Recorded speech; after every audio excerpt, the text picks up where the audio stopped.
My CEO wife's screen name was I Love Bananas. The day she changed it, she even made a point to tag everyone in the company-wide group chat. The employees were baffled. Wasn't the CEO always an iced Americano fan? Since when was she into bananas? That is, until the day I visited her at work, and she spent the entire day calling out, "Banana, banana, I want my banana." Now everyone knew. Their CEO's husband's nickname was Banana. But who would have guessed that just 6 months ago, this Ice Queen CEO had arrogantly declared she would never marry me? She only agreed because I was the man who saved her grandmother's life, and she was caving to her grandma's immense pressure. After the wedding, she made a bet with her grandmother.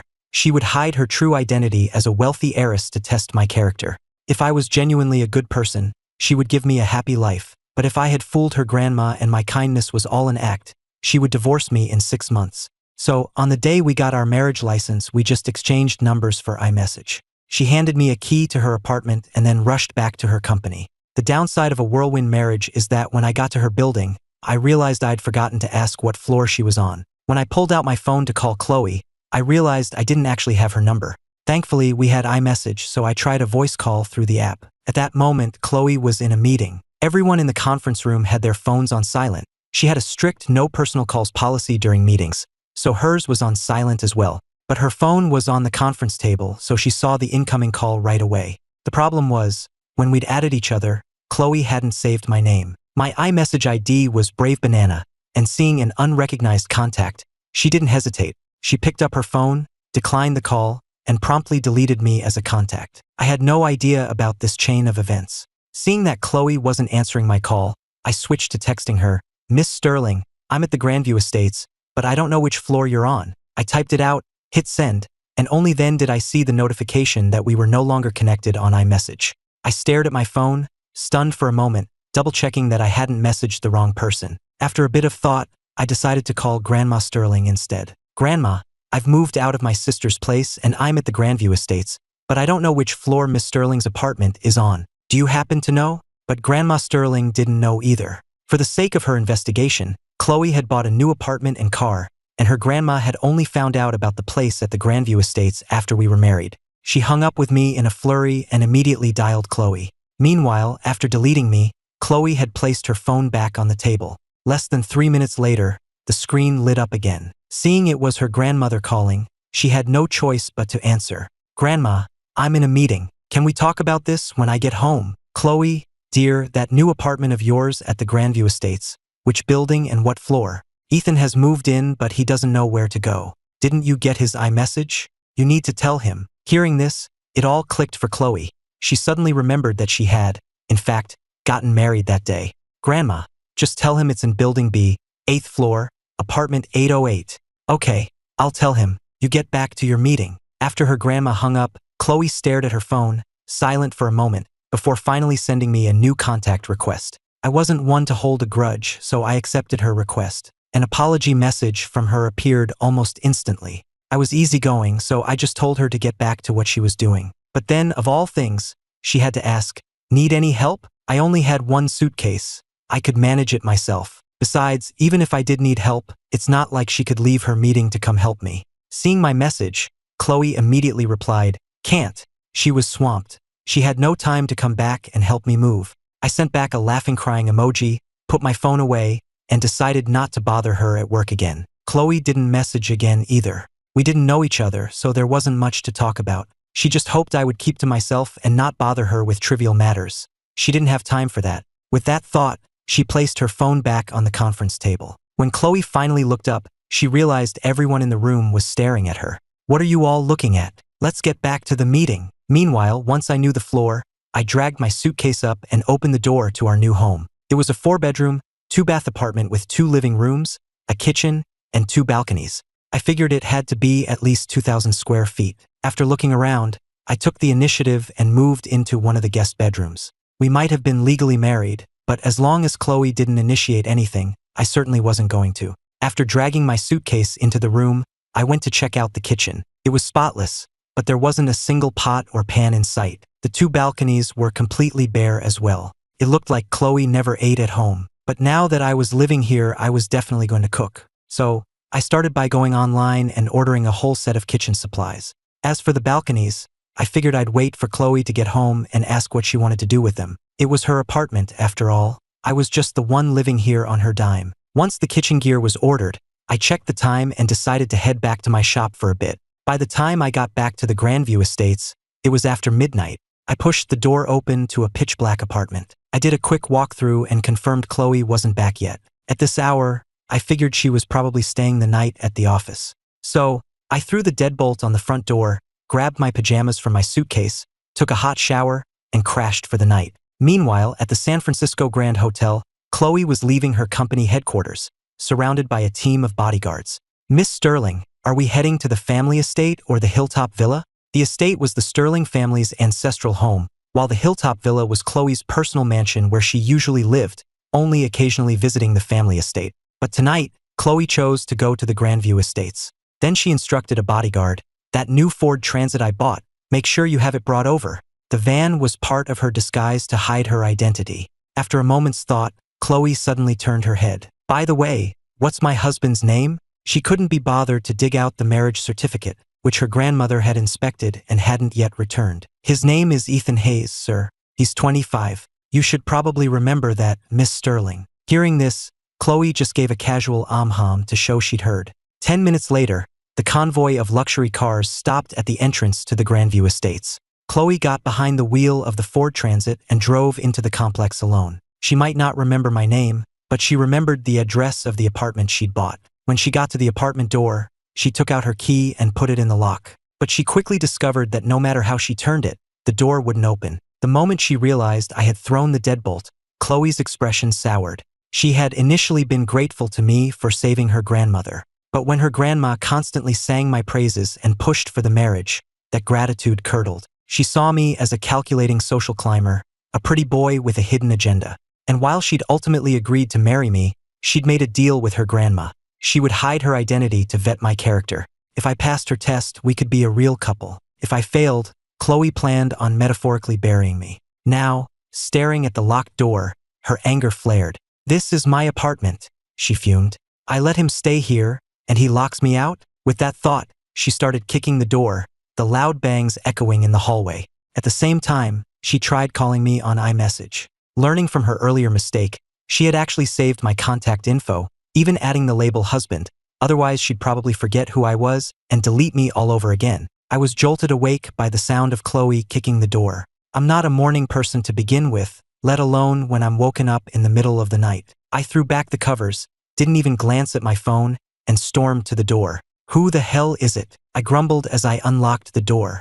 Banging on my door in the middle of the night. But when I saw who it was, I froze. It took me a few seconds to recover, then I quickly plastered on a smile. "Miss Sterling, what are you doing here?" Chloe's call hadn't gone through, and she was so furious her eyes were practically red. She couldn't be bothered with me. With a dark expression, she brushed past me and walked straight into the apartment. I scratched my head, a little embarrassed, and got a pair of slippers from the closet. "It was after midnight when I got back. I saw you weren't here and figured you weren't coming home. That's why I locked the deadbolt." Chloe still didn't say a word. She just sat down on the sofa and fixed me with an intense stare. Sent a chill down my spine. I quickly brought the slippers over, placed them at her feet, and started apologizing. "Miss Sterling, I'm sorry. I should have called to ask if you were coming home." Chloe remained silent. Seeing me with my head down, she finally closed her eyes after a long moment. "I did say you didn't have to worry about me, but this is my home. You locked me out, and I'm not happy about it. I'm sorry. Next time I'll call beforehand to ask. If you're not coming home, then I'll lock it. If I'm on a business trip, I'll let you know," she said. "If I don't, assume I'm coming home every night. Don't call. I'm busy, and I don't have time for pointless phone calls." I just said, "Oh, it was her house, so whatever she said went." Then it occurred to me that she'd been working this late and was probably hungry. I kindly asked, "Miss Sterling, would you like a late-night snack?" "I never eat late-night snacks. They make you gain weight." Right, you have a great figure, Miss Sterling," I said. "Well, I'm going to head back to bed." Chloe first grunted an then added, "Good night." I replied in kind, then slowly backed away and carefully closed my bedroom door. She sat on the sofa for another moment before heading to her own master bedroom. The apartment had been a last-minute purchase. Came fully furnished, so it was move-in ready. But because of the rush, her own room was still unpacked and disorganized. Looking at her own bare room, Chloe subconsciously nodded. For the moment, her opinion of me had improved slightly. I hadn't shamelessly demanded to sleep in the same room or insisted she perform any wifely duties. The next day, I was up at my usual 6 a.m. I got dressed, washed up, and as I left my room, I glanced at Chloe's door. It was still shut tight. I wandered into the kitchen, stared at the empty space for a moment, then turned around and left. In the end, I decided to go out and grab some breakfast for both of us. I had no idea what Chloe liked, but I wasn't about to wake her to ask, so I just bought a variety of things. Chloe had gone to bed late, but she was still an early riser. She woke up right after I'd left to get breakfast. Not yet accustomed to having a husband, she had momentarily forgotten I was even there. She walked out in her silk pajamas, planning to get a glass of water, but at that exact moment, I opened the door and walked in. Our eyes met. An instant later, Chloe clutched her chest and bolted back into her room. I was stunned for a second, then my own face flushed red. A few moments later, when Chloe reappeared, she was fully dressed. Her expression was grim, but she couldn't really say anything to me. After all, she was the one who'd forgotten there was a strange man in her apartment, a strange man who happened to be her husband. She was used to living in her mansion, where the entire second floor was her private space in the mornings. The household staff wouldn't dare come up unless she went downstairs first. It was a habit, and today, that habit led to her being seen by this scheming man. We stared at each other, neither of us speaking. Finally, I broke the silence by holding up the bag in my hand. "Miss Sterling, I brought breakfast. Come and eat." Chloe was silent for a moment before walking over. She glanced at the takeout bags and asked coolly, "You don't know how to cook?" "I do, actually, and I'm a pretty good cook. Breakfast from outside, especially from those little street-side places, isn't very sanitary," she said. "You should eat less of it. If you know how to cook, you should just make food at home. It's cleaner and safer." As the heiress to the Sterling fortune, she had never eaten the kind of simple breakfast common to people in San Francisco. I shot back, "Have you even looked at your own kitchen? It's cleaner than your face and just as empty. Even if I were a Michelin star chef, I can't make a gourmet feast without pots, pans, or ingredients." Chloe was rendered speechless. Seeing my opening, I repeated, "So, are you eating?" Her stomach was growling, but to save face, she sat down calmly at the table. "You already bought it. It would be a waste not to eat. I suppose having it once or twice won't kill me." She was just looking for an excuse. I split each of the breakfast items and gave her half, then brought up a plan. When I moved in yesterday and saw the situation, I went ahead and ordered a bunch of kitchen supplies online. Once they arrive, I'll do the grocery shopping and cooking, so you won't have to eat takeout anymore. The apartment is still missing a lot of things. Is it okay if I go ahead and get what we need? At this, Chloe looked up at me for a second before returning to her food. "Since we're married, we're a couple. This is your home too. Decorate it however you like. Just stay out of my room." With her permission, I nodded, planning to place some more orders later. After we finished eating, Chloe took out her wallet and placed a credit card on the table in front of me. She then found a pen and a slip of paper, jotted down the PIN, and handed it to me. "You'll need money for shopping, so you can use this card. I'll transfer money to it every month after I get paid. However, I want you to keep a ledger of everything you buy. I don't care how much you spend, but I want to know where the money is going." When we first got married, I'd asked if she wanted to split expenses, but she refused. Her thinking was that since we were a family, it was fine for her to give me some spending money. She had more money than she could count anyway. But she wasn't going to be a fool. In her mind, I was just a gold digger she had to keep on a leash. I had no idea what she was thinking. I just didn't like her attitude or the way she was handling this. I pushed the card and the slip of paper back across the table to her. "Miss Sterling, you bought the apartment, so I'm already saving on rent by living here. The household expenses can't all fall on you. I'll cover the cost of furnishing the place. Unless it's a major appliance over, say, $2,000, then I'll talk to you about it, and you can contribute what you think is fair." Seeing my reaction, Chloe instantly realized her attitude had wounded my pride. After a moment of silence, she pushed the card and paper back toward me again, her tone a little gentler. "I know you have your own shop, that you're your own boss. And since you said this is our home, we both have a stake in it. How can I let you shoulder all the expenses alone? Just take it. If you don't want to keep a ledger, then don't. And what about what I said about getting you a car? Have you thought about it? I could help with the down payment. With your income, you could easily handle the monthly payments." She hadn't actually investigated my income. She just figured that anyone who could run a bookstore near a major San Francisco high school must be doing okay. But I still shook my head and refused. explaining that my electric scooter was more convenient for commuting. After all, with San Francisco traffic, it's easy to get stuck in rush hour. 2 wheels are often better than 4. Seeing her open her mouth to argue, I cut her off. Let's talk about it later. We just got married and barely know each other. I wouldn't feel right spending so much of your money on a car. Hearing that, Chloe finally relented with a quiet hum. After our little chat, I was ready to head out. But just as I opened the door, she suddenly called my name. She stood up, walked over with the credit card, and offered it to me again, this time with an apology. Ethan, please take the card. My tone earlier was out of line. I'm sorry. I looked at her for a moment, and feeling that her apology was sincere this time, I finally took the card and the slip of paper and tucked them into my pocket. When I got to the shop, my friend Jake was already waiting for me. Ethan, you free tonight? There's this big gala, a real high society thing. I have a +1, want to come along and see how the other half lives. My immediate instinct was to refuse. No thanks. I do okay, but I'm a long way from that high society world. Honestly, I don't want to go either, he said. But my mom begged my aunt to get me an invitation. Each invite comes with a +1, so I thought of you. Come on, man. Just come with me so I can get through it. Jake's family were old San Francisco money, local tycoons with several apartment buildings and half a block of commercial real estate. They were worth tens of millions easily, but they were still a world away from the truly elite families. Hearing him talk, I knew his mom was on his case about getting married again. Ethan, just for tonight, will make an appearance, see the sights. My aunt said a ton of heiresses will be there. We don't have to hit on them, but it'll be an experience.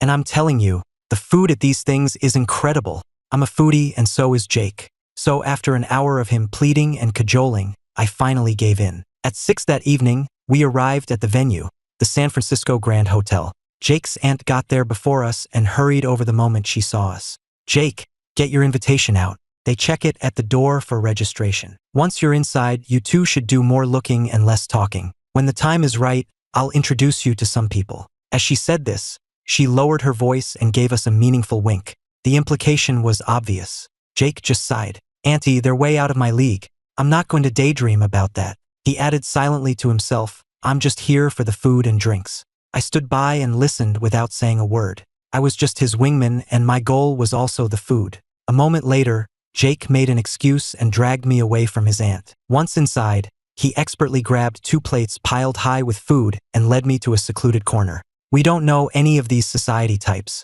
If we try to talk to them, they'll just ignore us. Let's just eat. We're only here to see the sights and check out what a high society party is like. Anyway, your aunt would have a fit if she knew you only came here for the food, I said. Hey, thanks to you, I get to try it too. Just as we were happily eating in our corner, a hush fell over the entire ballroom. Everyone suddenly turned to look at the entrance. I stopped chewing and nudged Jake. Why did everyone go quiet? They're all staring at the door.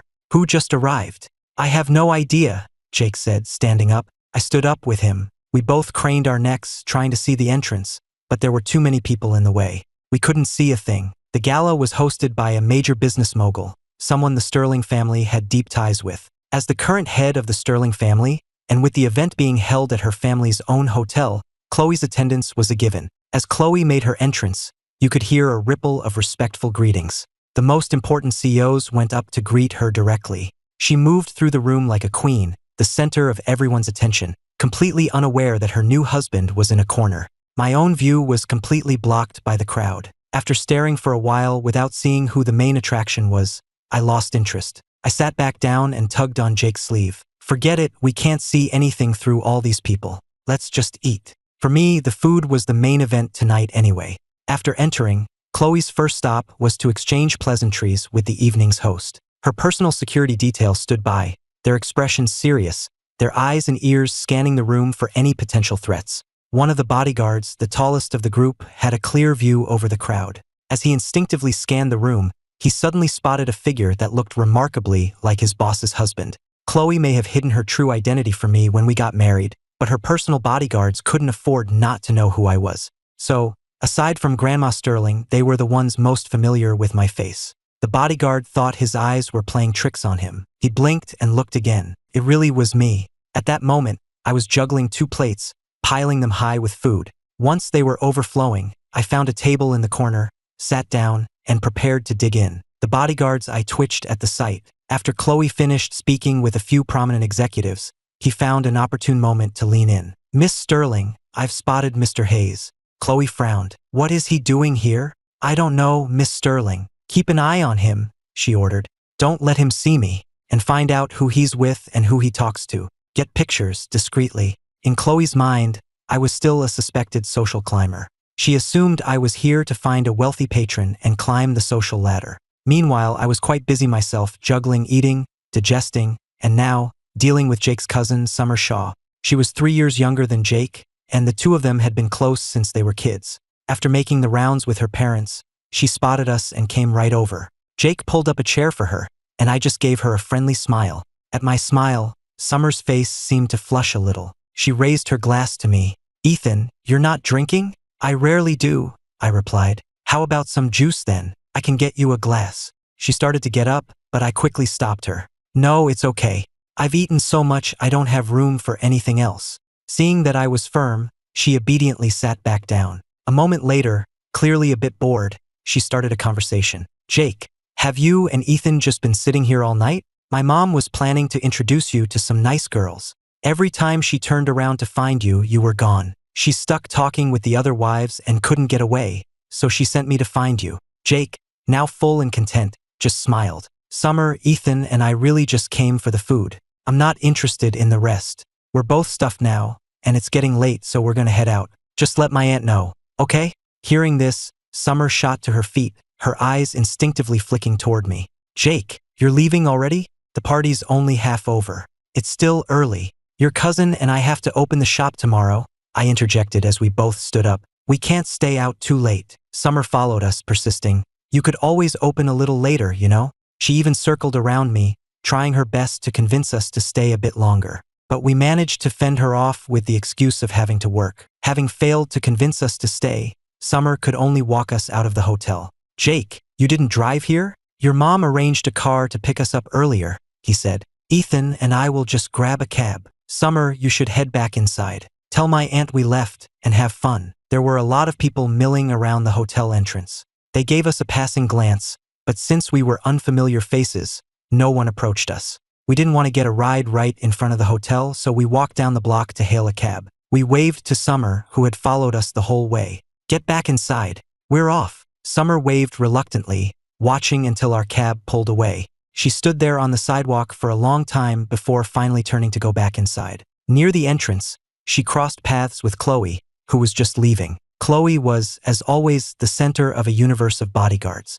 Seeing her, Summer instinctively stepped aside to make way. But Chloe actually stopped and addressed her politely. Miss Shaw, I was just seeing my cousin off, Summer replied. I'm heading back in now. Chloe just nodded and said nothing more. Once in her car, she directed the driver to the Grandview Estates. But to her surprise, when she got there, I wasn't home yet. Staring at the empty apartment, Chloe sat on the sofa, idly watching TV, waiting for the husband who had left the hotel before her but had yet to return. Her bodyguard had sent the photos of my activities at the gala to her phone. Chloe scrolled through the pictures one by one. He eats like he hasn't had a decent meal in a century, she thought. Just eat, eat, eat. Still, she conceded, him hiding in a corner stuffing his face was better than him prowling the room for prospects. Her eyes then fell on my attire in the photos, and she frowned. I was dressed so casually, not even in a proper suit. Then again, she thought, if he had dared to dress up for an event like this, she probably would have locked him out of the apartment for good.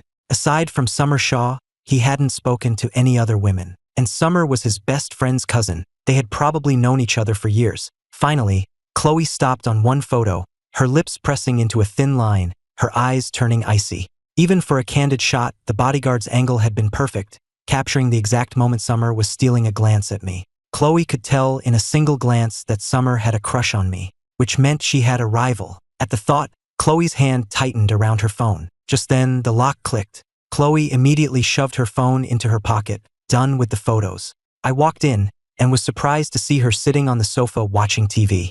Miss Sterling, no late night at the office tonight? Chloe gave a quiet hum. I walked over holding a small plastic takeout container. I bought some stinky tofu. Want some?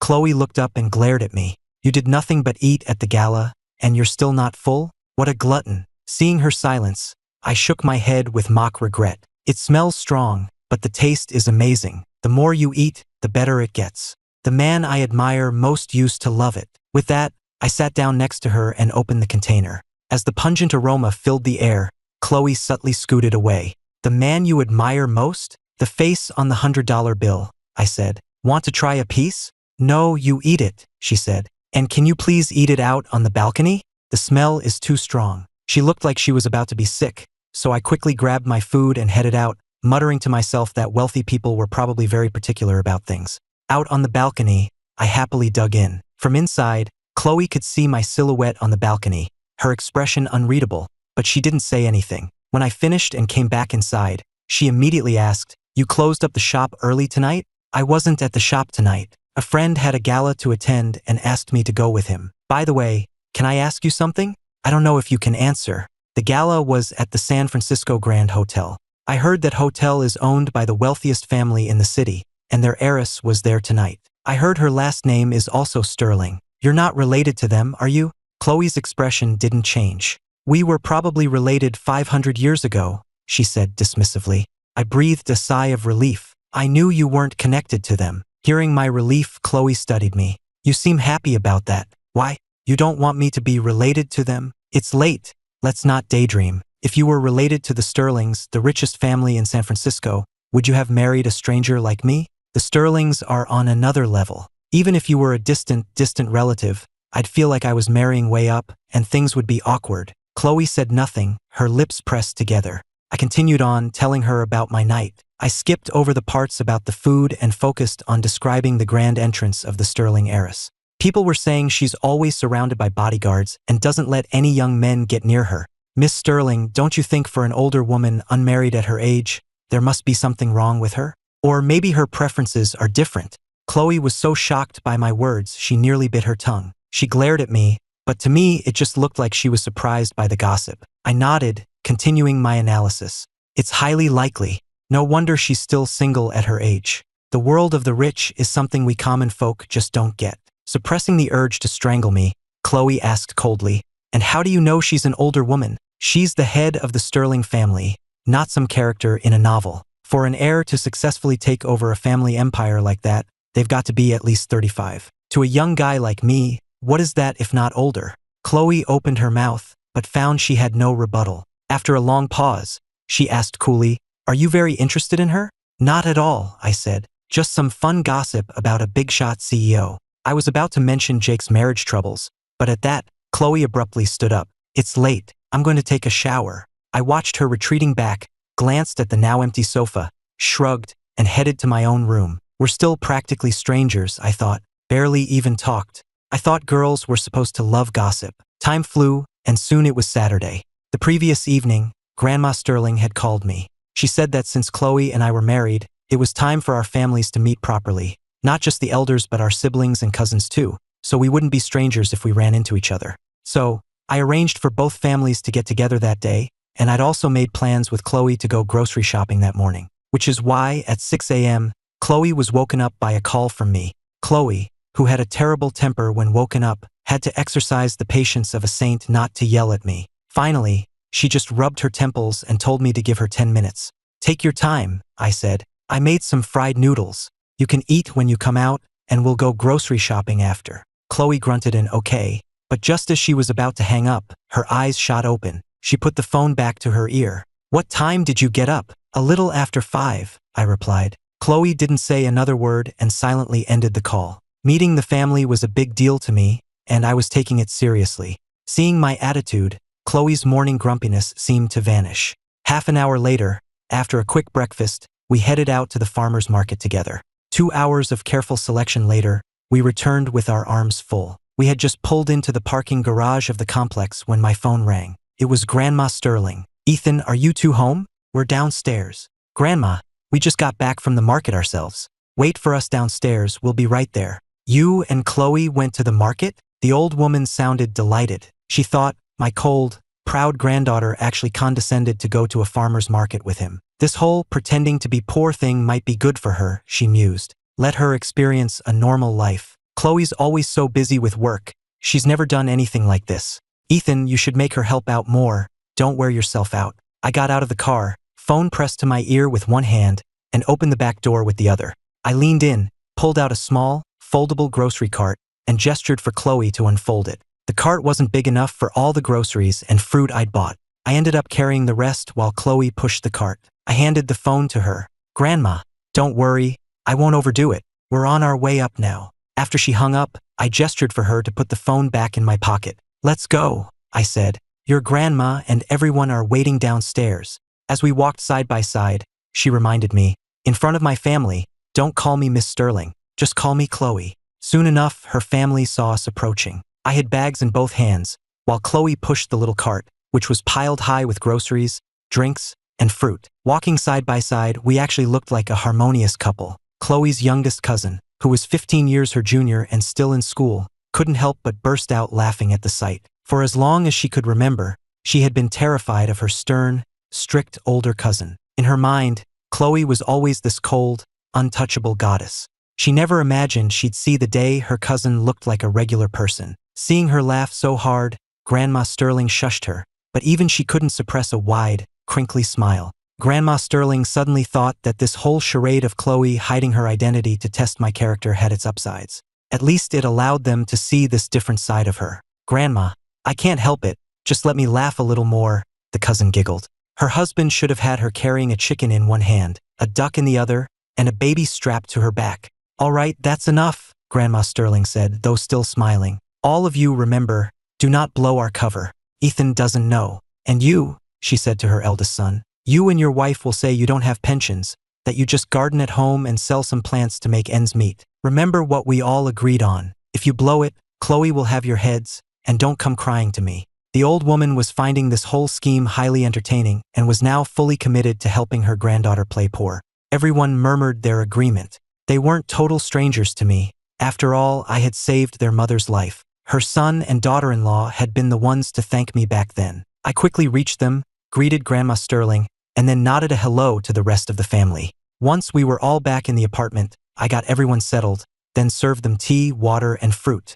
My sister and her family arrived a little later, and then Chloe and I got busy in the kitchen. The day was filled with lively conversation, and it wasn't until after an early dinner that our families finally departed. After seeing them all off, I walked back inside and collapsed onto the sofa. I let out a groan. "My back is killing me." Chloe didn't say a word. She just quietly started cleaning up. After tidying the living room, she went into the kitchen, put on an apron, and began washing the mountain of dishes in the sink. Chloe doesn't say much, but she's very thoughtful. "Ethan, you'd better treasure her." I remembered my sister's whispered words as I watched Chloe start on the dishes. I lay there for another moment before something occurred to me. I shot up from the sofa and rushed into the kitchen. I was greeted by a sink overflowing with suds. "How much dish soap did you use?" I asked, laughing. Her face flushed with embarrassment. "I accidentally used about half the bottle." Chloe wouldn't look at me, her toes curling awkwardly inside her slippers. "Miss Sterling,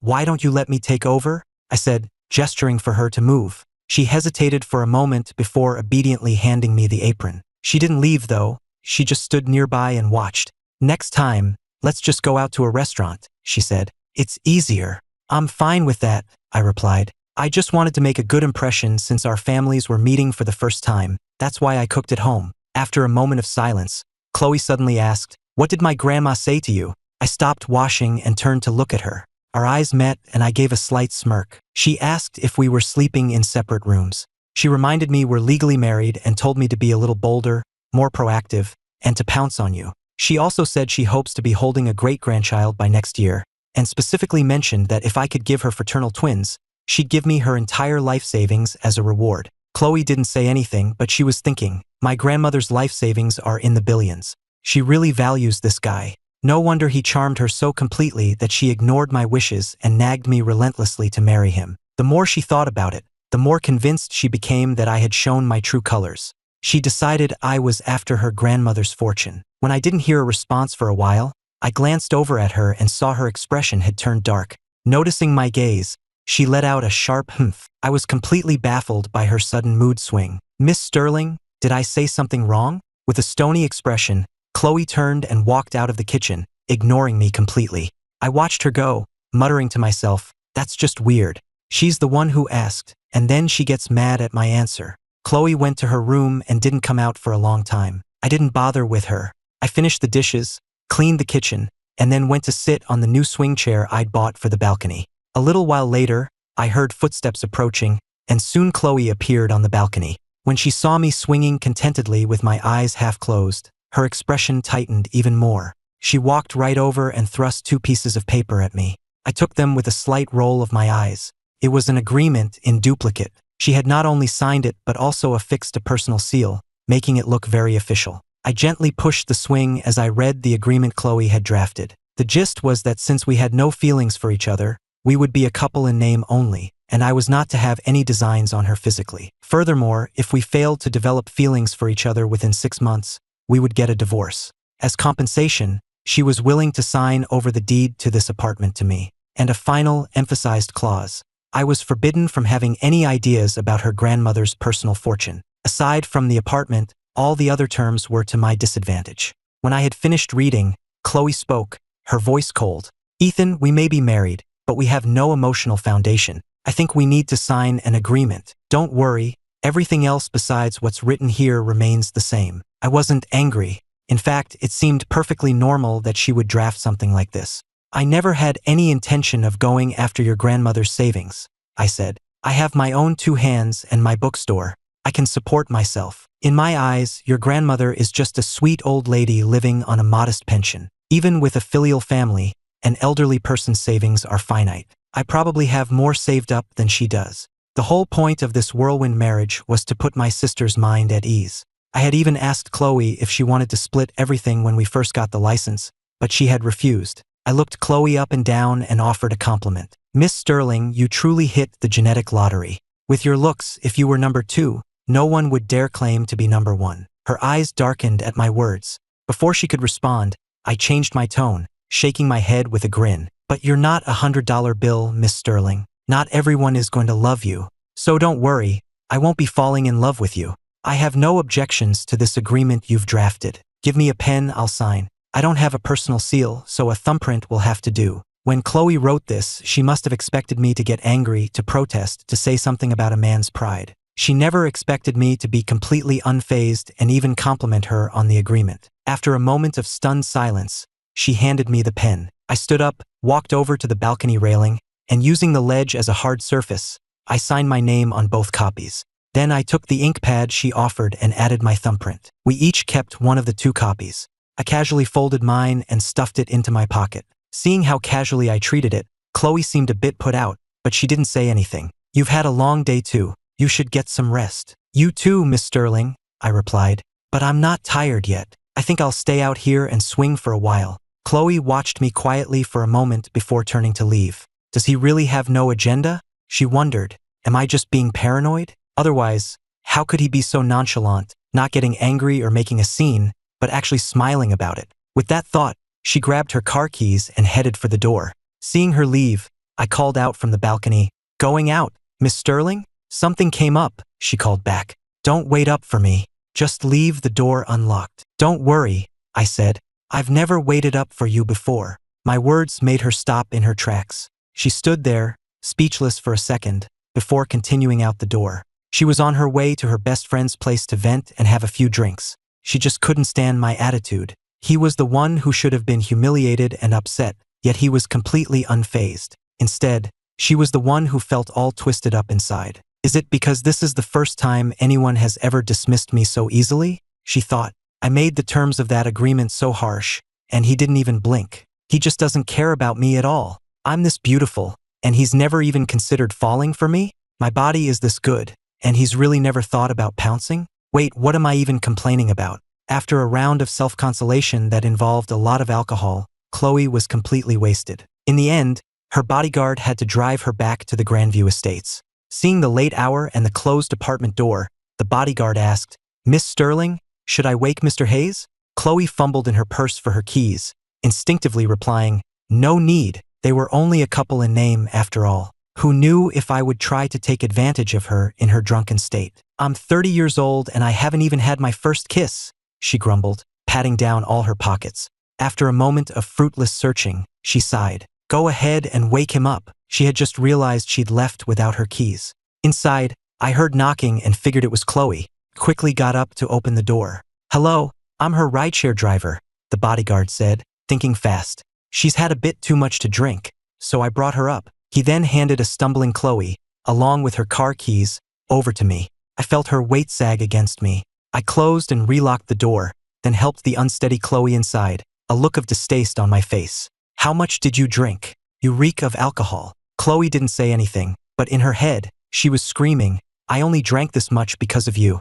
I tossed her keys onto the coffee table and helped her to her bedroom door before letting go. Your agreement was very clear, so I'm not going in. Don't try to take a shower tonight. Wait until morning. You're so drunk right now, I'm afraid you'll drown in the tub. After I closed her door, Chloe stood there for a moment before stumbling toward her bed and collapsing onto it. The next day around noon, she emerged from the bathroom looking refreshed. Thinking back to the previous night, Chloe swore to herself she would never get that drunk again. Thankfully, she had that signed agreement, and thankfully I hadn't tried to take advantage of her. Thinking about it, she decided I was, at least, a man of my word. Her opinion of me improved slightly. She wasn't sure if drafting that agreement had been the right move, but since it was signed, she'd just have to see it through. As these thoughts ran through her head, Chloe realized she was hungry.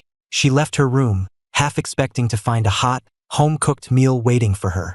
Instead, all she found was a note on the dining table from me, saying I'd gone to the shop and that she was on her own for meals. The shop was actually very slow on weekends. I could have kept it closed without losing much business.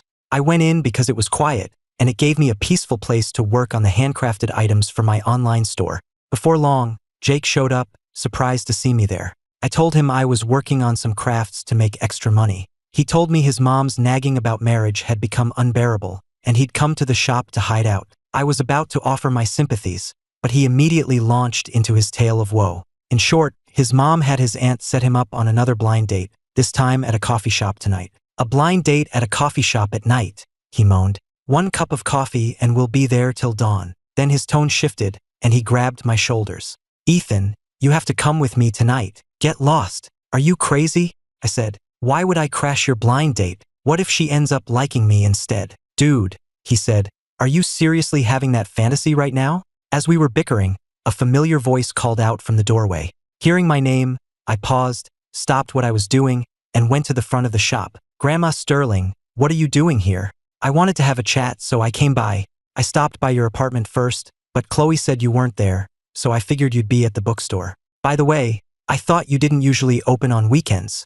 Grandma, I haven't added new items to my online shop in a while, and I'm almost sold out of my current stock. I need to make more. I had given her one of my handcrafted pieces before, and she kept it displayed in the most prominent spot in her living room. Whenever she had guests over who admired it, she would take the opportunity to promote my work. Between her efforts and my regular sales, I was getting a bit overwhelmed with orders. While we were talking, Jake brought Grandma Sterling a glass of water. Thank you, dear, she said. Jake, you're here today too? My mom's driving me crazy about getting married, so I came here to get some peace, he explained. She's always setting me up on these dates. It makes me feel like I'm on a clearance rack. And tonight, she's making me go on another one at a coffee shop. I was just begging Ethan to come with me. Hearing this, the smile on Grandma Sterling's face widened. Oh, I understand your mother completely. I'm having the same headache with my other grandsons. You can't push them to do anything. I asked them to go on dates and not a single one will go. Ethan, why don't you go with him tonight? I was taken aback. Huh? But isn't a blind date a one-on-one thing? What am I supposed to do? Be a third wheel. You can help him size her up, she said. After all, you're an experienced married man now. Jake nodded vigorously, seeing Grandma Sterling as his divine wingman. His only goal was to get through the date, and having a friend there would make it easier to manage the situation. After a bit more persuasion from both of them, I reluctantly agreed. Seeing his mission was accomplished, Jake made an excuse to step out, leaving me alone with Grandma Sterling. As he left, she pulled a folded piece of paper from her purse and handed it to me. What's this, Grandma? A love letter? I teased. You cheeky boy, she chided. It's a list of Chloe's habits and preferences. I thought it might help you two grow closer. Ethan, I know you and Chloe don't have an emotional foundation, but feelings can be cultivated. If you both just let your guards down and try to understand each other, I'm sure you'll find yourselves drawn to one another.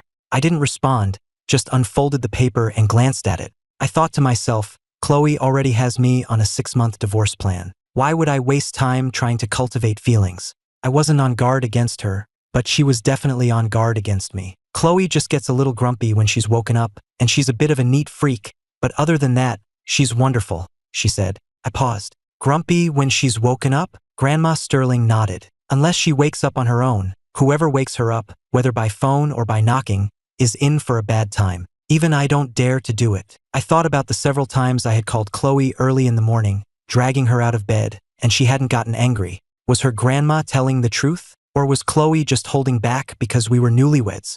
Grandma Sterling waved a hand in front of my face, snapping me out of my thoughts. Ethan, she began, then lowered her voice and gave me a conspiratorial wink. Last night, did you too? I knew what she was getting at. I just smiled and shook my head. Grandma, you don't understand how things are these days. If I tried anything, I wouldn't live to see tomorrow. What's there to be afraid of? You're a legally married couple. If Chloe isn't going to be proactive, then you should be. Grandma wants great-grandchildren. Grandma, and I say this with all due respect, I replied. Looking at your granddaughter's icy expression, I just can't bring myself to make a move. Hearing this, Grandma Sterling opened her mouth, then closed it, then just held up a hand in surrender. Clearly, she thought I had a point. After a moment, she finally managed. Chloe takes after her grandfather. He was a very serious, cold man by nature. When she was young, she had pursued her husband for years, using every trick in the book to win him over. She was about to share some of these stories to inspire me, but my comment about kissing her would be like gnawing on a frozen bone, stopped her in her tracks. Grandma, don't worry about me and Chloe. We'll just let things happen naturally, I said. We're just roommates anyway, I thought. All right, let nature take its course, she said. I'll help you tidy up a bit. You get back to your work. Grandma Sterling was not one to sit still. At home, she was always helping the gardeners with the flowers, and she used to even help tend the fields on the estate grounds. It took repeated pleading from her family to get her to stop. Then she got the idea to work as a janitor at the family company, but the moment she mentioned it, Chloe's face fell so hard that it scared her out of the idea. This wasn't the first time she'd come to the shop to chat. I knew she'd worked hard her whole life and couldn't stand being idle. A little tidying up wouldn't hurt, so I let her help me organize the shelves. As she was dusting a bookshelf with a feather duster, Grandma Sterling discreetly pulled out her phone, took a short video of me working, and sent it to her precious granddaughter.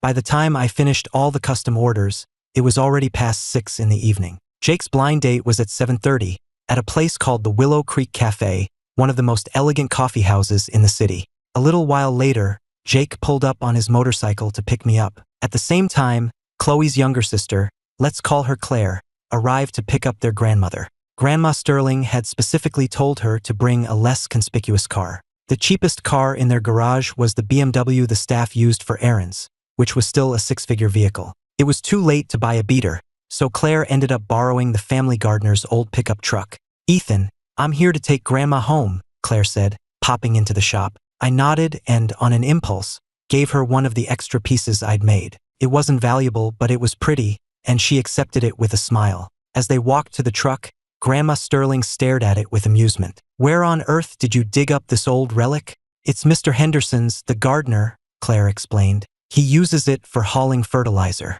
I borrowed it so Ethan wouldn't get suspicious. A look of understanding dawned on Grandma's face. She immediately pulled out her phone and called Chloe. Chloe, dear, your grandmother has a sudden craving. Could you go to the Willow Creek Cafe right now and pick me up some of their pastries?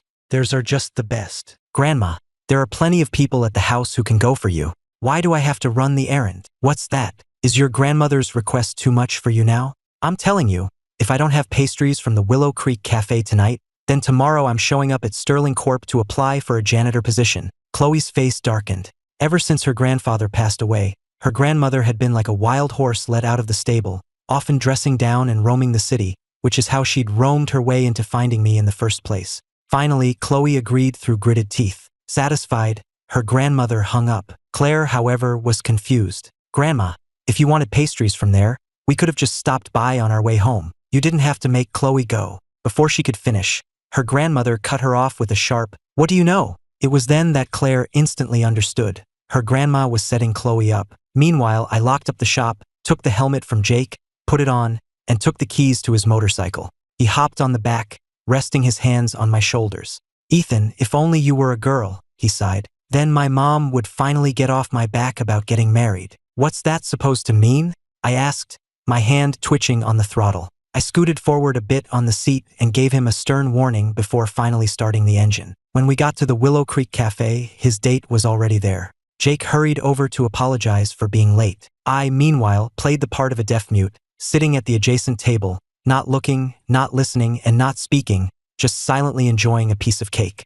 However, when I overheard her demanding a $1 million dowry, a new car and house, that his entire salary be handed over to her after marriage, that she wasn't considering kids for the time being, and that he also had to buy a separate house for her parents, I couldn't help but shoot a look in her direction. The color drained from Jake's face. He made an excuse to go to the restroom. Once there, he called his aunt and let loose a torrent of complaints. Then he called his mom and told her that if she ever forced him on a date with a stray cat or dog again, he'd become a monk. And besides, he fumed, if you want me to get married, could you at least find me a sane person? Meanwhile, back at the table, I saw that Jake had left his wallet. I decided to move over to his seat to grab it, hoping my presence would be a clear hint for the woman to leave. But as luck would have it, that was the exact moment Chloe walked in. She had a habit of scanning any room she entered, and this time was no different. And what she saw was her husband, sitting at a table, having coffee with a strange woman. Is he cheating on me? She thought. Or did that agreement I made him sign last night convince him he couldn't get anything from me? So now he's already looking for a new sugar mama, just waiting for me to file for divorce? Just as Chloe was about to march over, Jake came back from the restroom. She watched as he said something to the woman, and then the two of us got up and left together. But as we were walking toward the exit, I suddenly stopped in my tracks. Why'd you stop? Jake asked. Don't tell me you actually fell for her. My wife, I said. Jake was still processing those two words when Chloe reached us. She didn't speak, just gave me a sarcastic little smirk. I frowned at her expression, but then it clicked. My friend was on a blind date, I explained. I was just here with him. Chloe still didn't say anything. She sized Jake up for a moment, then finally nodded at me and said, "Get home early." "Okay," I said, then asked, "What are you doing here?" "My grandmother sent me to get pastries. She loves the ones from here." As she said it, realization dawned on Chloe's face. She'd been set up. Her grandmother must have known I'd be here and deliberately sent her on this errand. Her grandma thought that seeing me with another woman would make her jealous. As this thought crossed her mind, I just said, "Oh." An awkward silence fell between us. Finally, I broke the silence. "Well, I'm going to head out. I'll leave the door unlocked for you. See you after you drop off the pastries for your grandma." After our brief exchange, Chloe drove to the Sterling family estate. The moment she walked in, she saw her grandmother watching TV in the living room. She angrily slammed the box of pastries onto the coffee table, stood up straight, and glared. "Grandma, we had a deal. You promised you wouldn't interfere in my life with Ethan after we got married." "I didn't interfere," her grandmother replied, the picture of innocence. Chloe pointed at the pastry boxes. "Grandma, you sent me all the way to the Willow Creek Cafe specifically so I would see Ethan having coffee with another woman, didn't you?"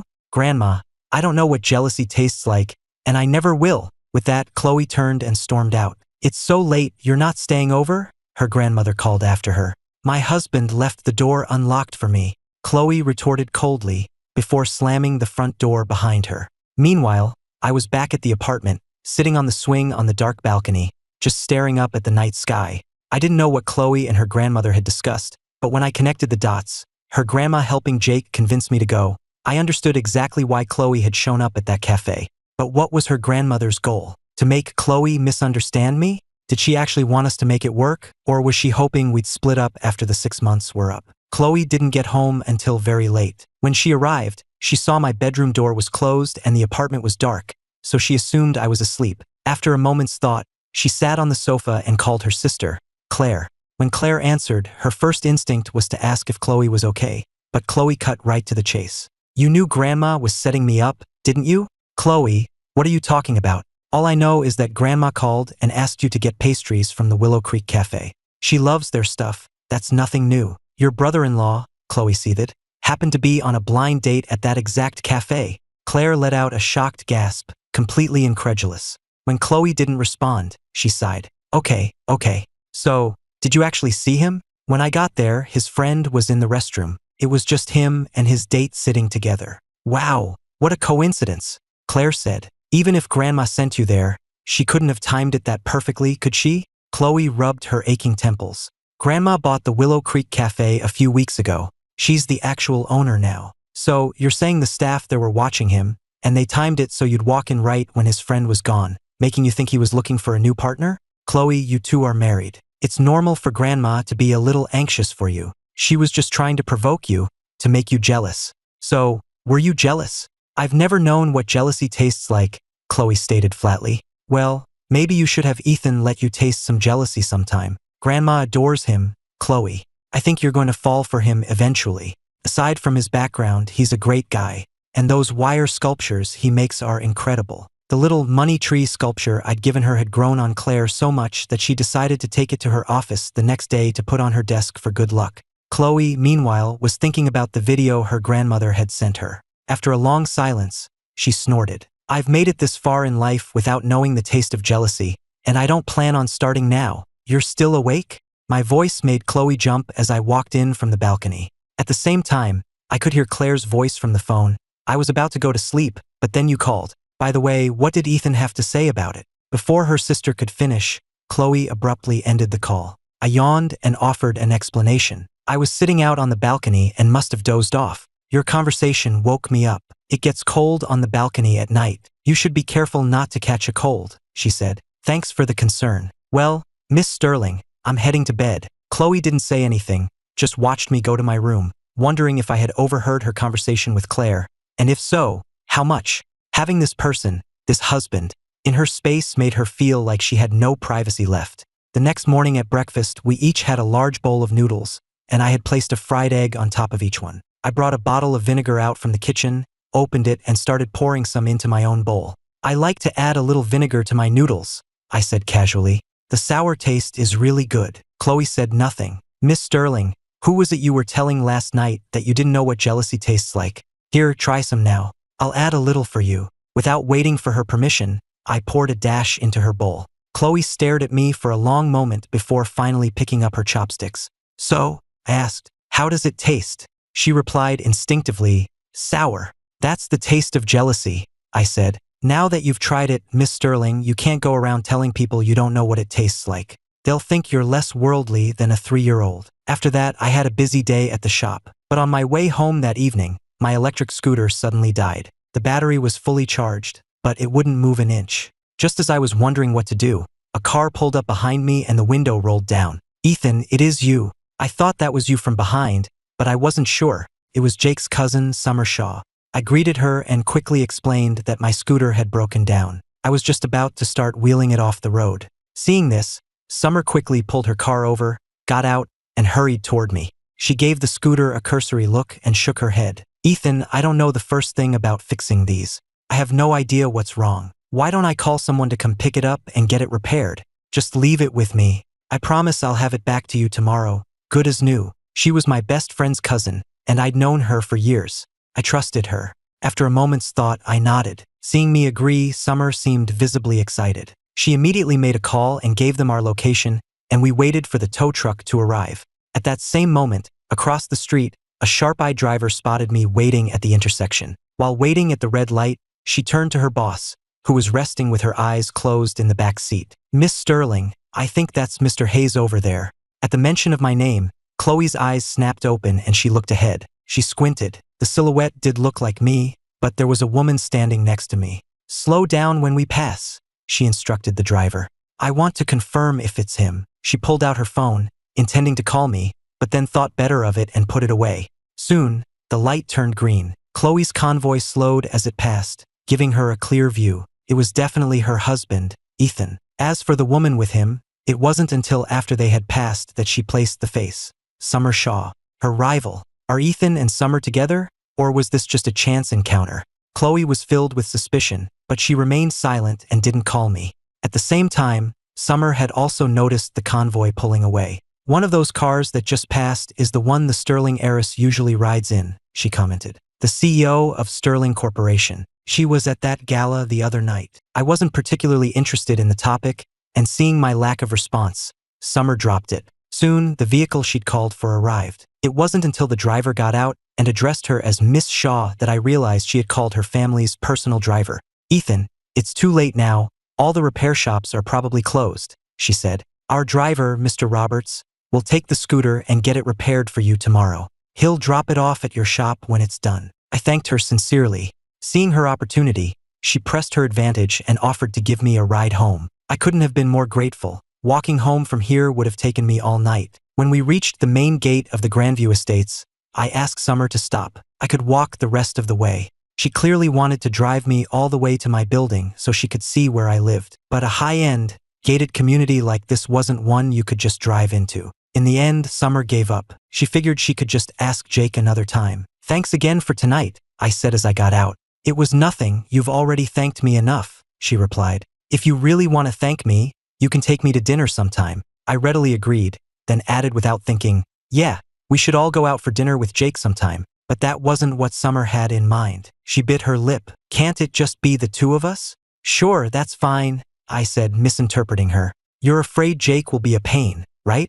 Summer just smiled, letting me believe it. We said our goodbyes, and I swiped my key card to enter the complex. Summer didn't roll up her window until I was out of sight. I walked the rest of the way to the apartment, took out my key, and found that the door was deadbolt from the inside. Did Chloe assume I was already home and lock the deadbolt out of habit? I wondered. So what do I do now? Wake her up? Her grandma's warning about waking her echoed in my head. She supposedly gets furious if you wake her up. I checked the time. It was after midnight. This was around the time Chloe usually got home, so she was probably still awake. With that hope, I tried calling her on iMessage. Chloe was, in fact, still awake, and she had locked the deadbolt on purpose. She wasn't entirely sure why she'd done it. All she knew was that seeing me with Summer, seeing how well-matched they looked together, had made her furious. My call rang and rang, but Chloe didn't pick up. It eventually went to voicemail. Less than a minute later, I called again. Took 3 tries before she finally answered. "Miss Sterling, sorry to bother you, but you've locked the deadbolt and I can't get in. Could you please open the door?" There was a pause. Then Chloe's sarcastic voice came through the phone. "I thought you'd be staying at a fancy hotel tonight." I heard the sarcasm in her voice and frowned, completely baffled. But I decided not to engage and simply repeated my request. This time, she just stayed silent. I looked at my phone, which showed the call was still connected. After a moment, I sighed. "Fine, if you want me to stay at a hotel, I will. I have that household credit card you gave me. I'll just go check into the San Francisco Grand and put it on that." That got an immediate reaction. "Wait," she said coldly. A few minutes later, the door opened. She immediately turned and walked away without a word. I came in and locked the deadbolt behind me. Seeing that she was about to disappear into her room, I called out to her. She stopped but didn't turn around. "Miss Sterling, you've been sarcastic and passive-aggressive all night. I'd like to know what I did to offend you.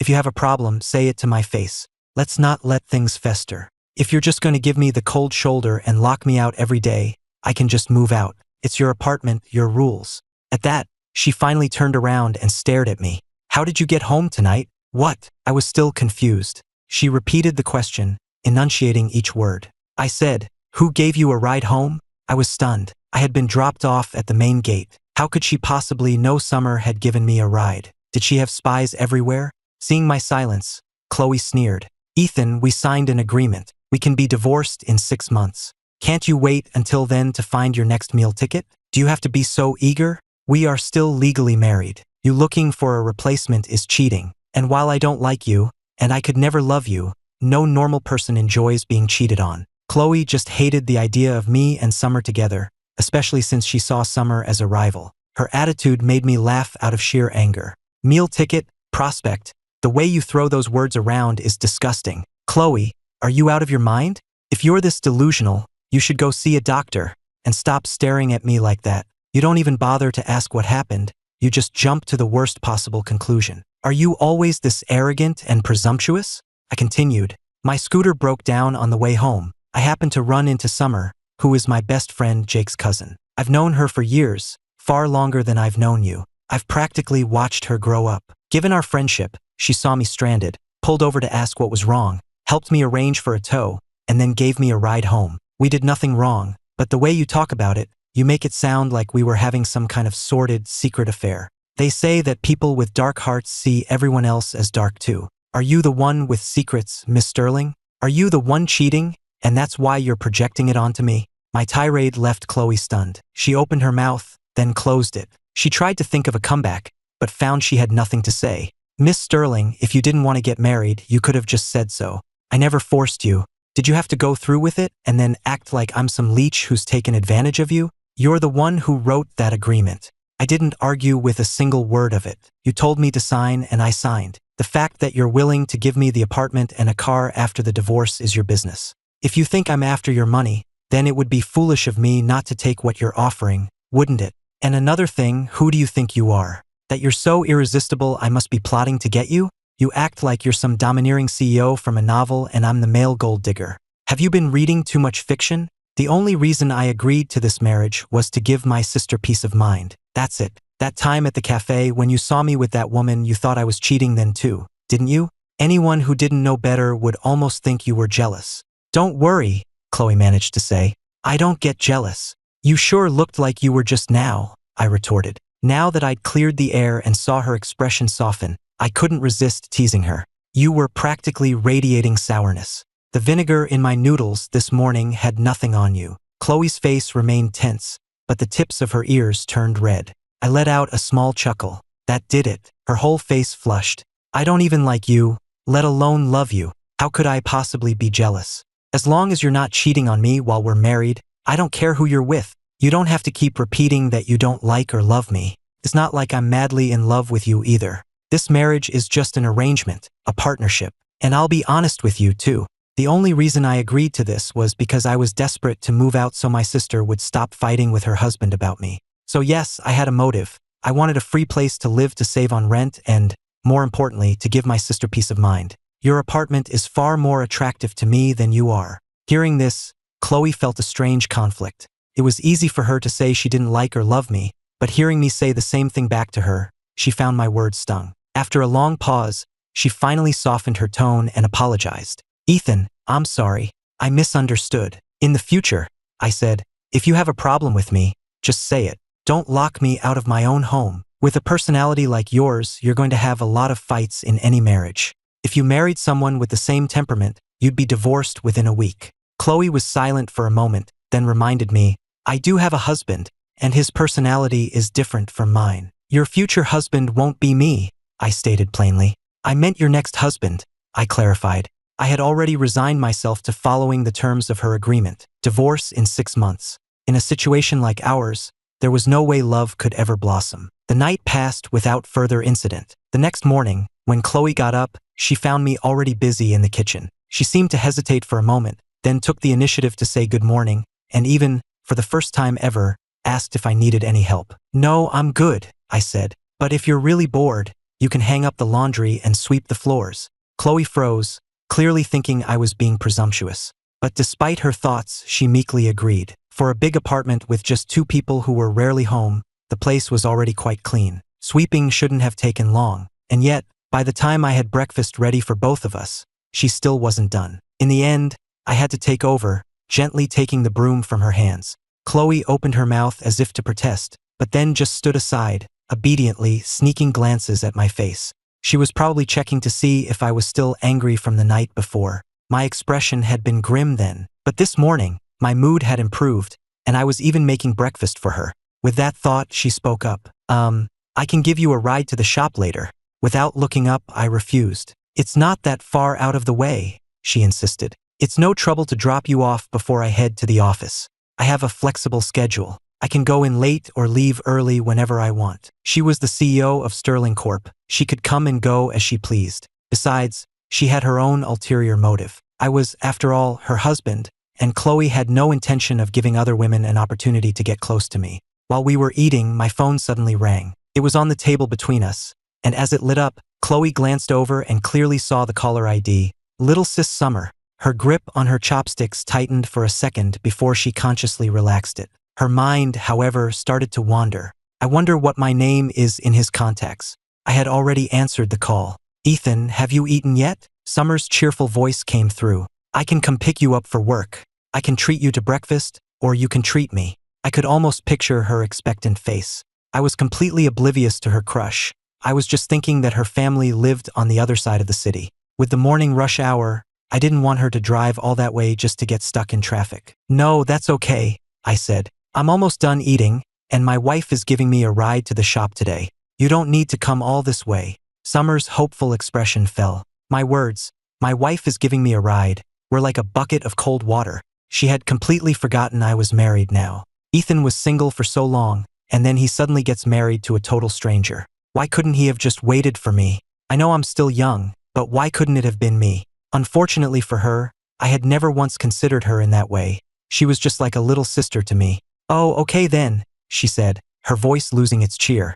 "Well, after your scooter is fixed, I'll have someone drop it off at your shop." She was trying to sound calm, but I could hear the disappointment. "You don't have to be so formal with me, Ethan. I'll let you get back to your breakfast." She hung up before I could reply, afraid she might start crying if the conversation continued. Chloe had been listening to the entire exchange, and when I said the words, "My wife is giving me a ride," the corner of her mouth twitched into a small, involuntary smile. Just as I put my phone down, it rang again. This time, it was an unknown number. I hesitated for a second before answering. "Ethan, it's your older brother," a man's voice said. I frowned. "What brother? My mom only had 2 kids, me and my sister. I don't have a brother." The man on the other end quickly clarified that he was my eldest cousin on my father's side. I racked my brain and vaguely recalled him. But when a relative you haven't heard from in years suddenly calls, it's never good news. Before I could even say anything, he launched into his speech. "Our grandmother is sick. It's liver cancer, but luckily it's early stage. The doctor recommended she be treated at a hospital in the city. Since you and your sister both live in the city, you know how things work there. You need to go get her registered and make the arrangements. We're going to bring her down in a little while so she can be admitted right away. I hear you have to pay a deposit up front, so make sure you take care of that. Even though your parents are gone, you still have a responsibility to your grandparents. You two haven't paid a dime for their support in years. So now that she's sick, you and your sister can cover all her medical bills. Consider it back payment for all the years of support you neglected." I was livid. "I seem to recall you're 11 years older than me," I said, my voice tight. 15 years ago, when my parents died in that car accident, you were 22. You were certainly active enough when it came time for our grandparents to divide up the settlement money. And I also remember that our obligation for their support was settled in a lump sum from that money, wasn't it? You all used the huge chunk of money our grandparents took to build yourselves a new house. That was the money meant for their care, money my parents died for. You enjoyed it, and now you have the nerve to accuse me of not providing support." I hung up, then immediately blocked and deleted the number. I didn't say anything to Chloe about my family drama, and she didn't ask. We finished the rest of our breakfast in silence and then headed downstairs. The team of bodyguards waiting near the entrance saw us coming and immediately tried to look casual, scattering like startled pigeons. Their fleet of black SUVs, however, remained parked at the curb. Noticing a Rolls-Royce among them, I commented, "I knew this was a nice complex, but I didn't expect to see a Rolls-Royce parked here. You'd think someone with that kind of money would be living in a mansion, not an apartment. Maybe it's more convenient for work or for their kids' school." Chloe just grunted and offered, "Maybe they're trying to be low-key." I gave her a sideways glance. Since when is driving a Rolls-Royce considered low-key? In the Ford Transit, I called my sister, Evelyn, to tell her about our grandmother's illness. My sister, being 5 years older, remembered more and held a much deeper grudge. She despised our relatives on both sides of the family. Even without my call, there was no way she would have paid a cent for the medical bills. After I hung up, Chloe asked quietly, "You're not on good terms with your relatives, are you?" I didn't see any reason to lie. "When I was 10, my parents died in a car accident," I told her. "None of our relatives, not from my dad's side or my mom's, wanted to take care of my sister and me. But as soon as the settlement money came through, they all showed up wanting a piece of it. The uncles and cousins had no legal claim, so they pushed my grandparents to the forefront. My dad was the youngest son, and my grandparents never cared for him much. They always favored my uncles. When they saw how large the settlement was, they promised they would never ask my sister or me for a penny for their future care, and in exchange, they took a huge portion of the money. We even signed an agreement. The house my parents had just finished building before they died, my grandparents moved right in, claiming it was theirs now. My sister says the deed is still in our parents' names. She plans to go back and fight for it in court after they're gone. She has no intention of letting our uncles get their hands on it." Hearing this, Chloe immediately said, "When that time comes, if you need any legal help, just let me know. I know a lot of good lawyers." I thanked her, thinking I'd take her up on the offer if I needed it. My grandparents would probably be around for a while yet. By the time it came to a lawsuit, who knew if Chloe and I would even still be married? "And your mother's family didn't step in to help?" "My mom had a tough life," I explained. "She was adopted, passed from home to home, before finally ending up with the people I called my maternal grandparents. Since she wasn't their biological daughter, you couldn't expect much from them. They just felt that they had raised her and she died before they could reap the benefits. So they were at a loss. They took a large chunk of the settlement money too. My sister and I were left with just a fraction of it. No one was looking out for us. They were all just looking out for themselves. If it hadn't been for a local official with a conscience who stepped in, we probably wouldn't have seen a single cent. Remembering it all, I turned to look out the window. 15 years had passed, but I still couldn't let it go. My sister, only 15 at the time, had to arrange our parents' funerals. Afterward, the only thing she could do was get me into a boarding school, just to make sure I had a place to sleep and 3 meals a day, so I wouldn't have to live at the mercy of our relatives. That's how we grew up, just the two of us relying on each other. Those so-called relatives never helped us once, but when my sister was getting married, they showed up in droves, demanding a huge dowry from my brother-in-law, threatening to stop the wedding if he didn't pay. After dropping me off at the shop, Chloe returned to Sterling Corporation. Before she even stepped into her office, she told her secretary to have her executive assistant, Ava, come see her. A few minutes later, Ava knocked on the CEO's office door and walked in. Chloe was already at her desk, engrossed in a file. Seeing Ava enter, she put down her pen and gestured for her to sit. You wanted to see me? Ava asked. Is something urgent? Not urgent, Chloe replied. It's personal. I wanted to talk to you privately. Ava sat down with a smile. You could have just called. Can you investigate something for me? Chloe asked. As if you even have to ask, Ava scoffed playfully. I've lost count of the things I've investigated for you. What's one more? Spill it. You know how my grandmother has been nagging me about marrying the man who saved her life, Chloe began. Yeah, and you actually did it, Ava said. What now? Is she nagging you to divorce him already? Chloe shot her a look, a clear signal to get serious. Okay, I'll stop, Ava said, raising her hands in surrender. So, you're finally getting interested in your husband? You want me to dig into his past? It's not that I'm interested, Chloe said, a little too quickly. It's just, since we're married, I should know these things. Just find out everything you can about his family background. You know, you could just talk to him, Ava suggested gently. Get to know him that way. Ava knew this would be an easy task. She wouldn't even need to tap into her family's extensive resources.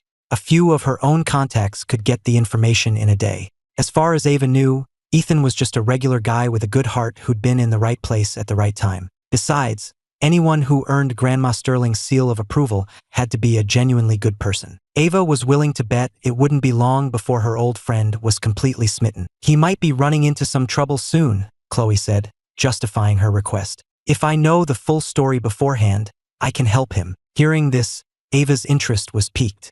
Oh, getting protective already, are we? Whether I'm in love with him or not, he is my husband, Chloe stated firmly. Even if it's only in name, he is my husband, and I have a responsibility to look out for him. You're just fooling yourself, Chloe, Ava said softly. At those words, Chloe's fists clenched, and a deep blush spread across her face. Ava, I'm very busy, she said through gritted teeth, a clear dismissal that ended the conversation. The office fell silent, but Chloe's mind was a whirlwind. Fooling herself? The concept was foreign to her. She had always been decisive, her goals clear, her actions swift. But when it came to Ethan, all her usual composure and logic seemed to evaporate. She paced her office in frustration, unable to shake the image of his gentle smile, the sight of his back as he cooked in the kitchen, or even the infuriatingly charming smirk he wore when he teased her. To banish the man from her thoughts, she took a deep breath and forced her attention back to her work, her usual method for regaining clarity and control. She opened her laptop, and a report on Sterling Corp's 5-year strategic expansion plan filled the screen. Her eyes scanned over sectors like new energy and biotechnology. But then, as if guided by an unseen hand, her gaze settled on a field she had never seriously considered: media and entertainment. And there, on the list of leading companies, one name jumped out, striking her like a bolt of lightning: Banana Pictures. Chloe stared at the word banana, momentarily lost in thought. It was just a coincidence, she told herself. She was choosing them because Banana Pictures was the only studio in recent years with a perfect track record and an astonishingly high return on investment. It was a purely logical, data-driven business decision. But deep down, she knew that the moment she saw the name, the decision had already been made, solid and unshakable. She picked up her intercom, her voice once again cool and decisive. Notify the board. Meeting in 30 minutes. The agenda: Sterling Corp's expansion into the entertainment industry. The decision for Sterling Corp to enter the entertainment industry caused a significant stir among the board members. But as the iron-willed CEO, Chloe overruled all objections, her focus locked on the most mysterious and successful studio in the business, Banana Pictures. The negotiations were unexpectedly tough and strangely personal. The CEO of Banana Pictures, my sister, Evelyn, was an immovable force at the negotiating table. Her terms seemed harsh, demanding a massive upfront investment from Sterling Corp and a surrender of some creative control. Chloe's team was convinced the deal was dead in the water multiple times. Yet, each night as Chloe reviewed the terms, she was astonished to find that behind every seemingly unreasonable demand was a masterstroke of strategy, expertly steering Sterling Corp away from the most common pitfalls of the entertainment industry. "This Evelyn Hayes," Chloe muttered to Ava, her brow furrowed in thought. "Either she's trying to take us for fools or she's protecting us in a very, very strange way." What baffled her even more was my sister's personal attitude toward her. In meetings, Evelyn was all business, sharp and relentless. But in private moments, she would look at Chloe with a scrutinizing gaze, a look of disappointment, as if Chloe weren't a business partner, but a sister-in-law who wasn't quite good enough for her brother. When she returned to the Grandview Estates, her mind full of questions, she was greeted by the aroma of a home-cooked meal. I was in the kitchen, wearing an apron and ladling soup. Seeing her tired expression, I said naturally, "You're back. Perfect timing for dinner. I made your favorite steamed sea bass." Looking at me, so content in my domestic world of cooking and cleaning, Chloe couldn't reconcile this version of me with the formidable Evelyn Hayes at the negotiating table. Occasionally, she would vent to me about her work frustrations, complaining about a script with plot holes or a project with a muddled marketing angle. I would just place more food on her plate and offer my simple advice. "A story needs to be something regular people can understand and connect with," I'd say. Or, "It doesn't matter how famous the actor is. If the character isn't relatable, the audience won't buy it." My words were simple, but they always cut straight to the heart of the matter. These simple truths, I knew, perfectly mirrored the complex logic behind my sister's contract terms. Chloe just chalked it up to an outsider's perspective, never stopping to wonder why a simple bookstore owner had such a deep understanding of the entertainment industry. After weeks of intense back and forth, the deal came down to one final step, the official signing. The signing dinner was scheduled at the revolving restaurant atop the San Francisco Grand Hotel. Chloe had spent weeks preparing for this night. Failure was not an option. But 10 minutes before the dinner was set to begin, she got a call from my sister.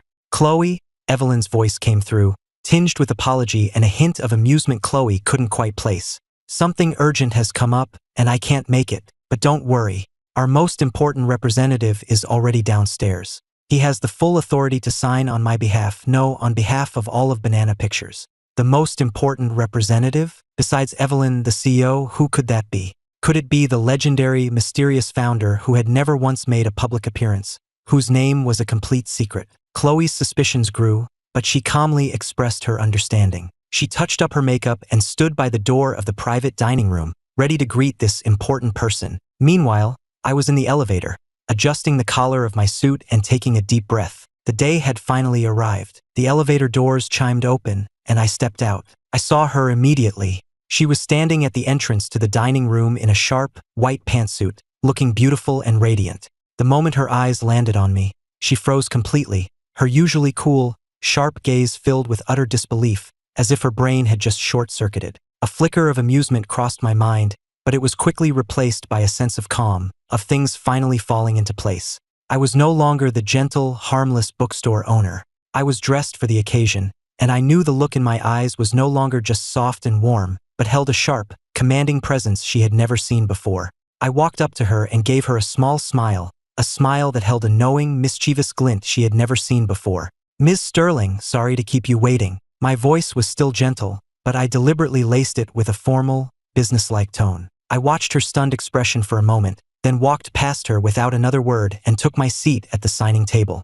Under the shocked gazes of the lawyers and her own team, I picked up a pen and signed my name on the thick contract, Ethan Hayes. And there, printed clearly below my signature, was my title, Founder. The world seemed to fall silent. I could feel Chloe's gaze darting from the contract to my face and back again. The husband she shared a home with but kept at arm's length, the man she had bound with a demeaning agreement, was the very industry titan she had been working so hard to partner with. I knew that in that moment the household credit card, the 6-month character test, all of it had just become the biggest joke of her life. After the signing was complete, I dismissed everyone from the room. I walked over to where she was still standing, frozen, and said softly, "My sister handles the public-facing side of things. I prefer a quieter life, reading books and writing stories." The news, of course, couldn't be contained. The blockbuster partnership between Sterling Corp and Banana Pictures, along with the revelation of my true identity, detonated across the business and entertainment worlds. And with that explosion came the relatives I had long since put out of my mind. They swarmed like sharks that had smelled blood in the water. First came the phone calls with outrageous demands, jobs at Banana Pictures, huge sums of compensation. After my sister shut them down, they went straight to the tabloid media, tearfully accusing me of being ungrateful, of abandoning my sick grandmother now that I was successful, painting me as a cold, heartless tycoon. The public outcry was immediate. Chloe looked at the vicious headlines and slander spreading online, then turned to me and asked calmly, "What do you need me to do?" I just shook my head and took her hand. "I'll handle this." I immediately called a press conference. The venue was a blinding sea of camera flashes. I stood at the podium in a suit, but this time Chloe was standing right beside me. Her choice to stand with me that day was a more powerful statement than any PR strategy. I wasn't angry or emotional. I calmly presented the evidence to the press, the original settlement agreement, the proof of my relatives' actions over the years. Finally, I made an announcement. I will not be pressing charges or seeking retribution for the past. Instead, in my parents' name, I am establishing a foundation to support children who have been orphaned by accidents and to combat the spread of misinformation and cyberbullying. The room fell silent. A reporter seized the moment and asked a pointed question. "Mr. Hayes, can you comment on the rumors that your marriage to Ms. Sterling was also just a means for you to climb the social ladder?" Every camera in the room swiveled to Chloe.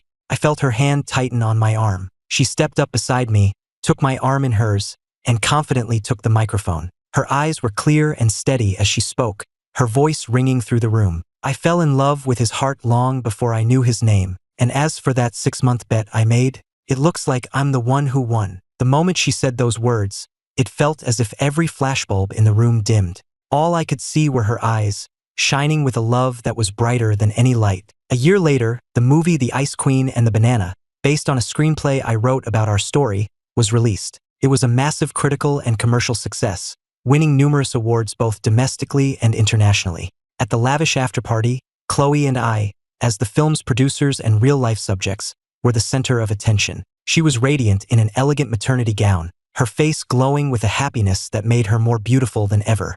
Just as I raised my glass to toast our success, she tugged lightly on my sleeve, her face suddenly pale. "Ethan," she whispered, I think it's time." My mind went blank. The noise of the party faded away, and my only thought was her. I put down my glass, said a quick "sorry, please excuse us" to the stunned crowd, and then swept her up into my arms. With our bodyguards clearing a path, I ran through the party as if no one else existed. Outside the delivery room, for the first time in my life, I understood what it meant to be truly helpless.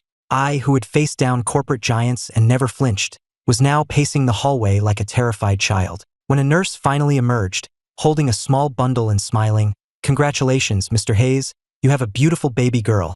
The hands that had once made my rivals tremble were now shaking uncontrollably as I reached for my daughter. I carried that tiny, precious life into the recovery room. Chloe was exhausted, but her eyes were brighter than I'd ever seen them. I gently placed our daughter beside her and leaned down to kiss her forehead. "Look," she whispered, "she looks just like you." I took her hand, my heart overflowing as I looked at my wife and daughter.